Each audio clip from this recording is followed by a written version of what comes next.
Hello guys, ഞാൻ എൻ്റെ വീട്ടിൽ പാത്രം കഴുകുന്ന ലിക്വിഡാണ് ഉണ്ടാക്കാൻ ശ്രമിക്കുന്നത്. അതിനുള്ള സാധനങ്ങളൊക്കെ വാങ്ങിയിട്ടുണ്ട്. ഉണ്ടാക്കുന്നത് കാണാം. അതിന് വേണ്ടി 2.5 ലിറ്റർ വെള്ളമാണ് ഞാൻ എടുക്കുന്നത്. ഇനി ബാക്കിയുള്ള വെള്ളം ഇതിലേക്ക് വയ്ക്കും. ഈ പാക്കറ്റിലുള്ള മഞ്ഞപ്പൊടി വെള്ളത്തിലേക്ക് വെച്ച് നന്നായി വെക്കണം.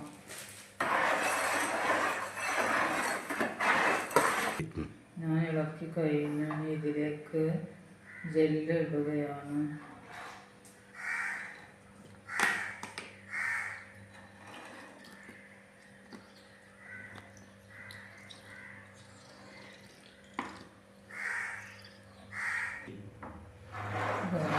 ഇതാണ് പാത്രം കഴുകുന്ന ലിക്വിഡ്.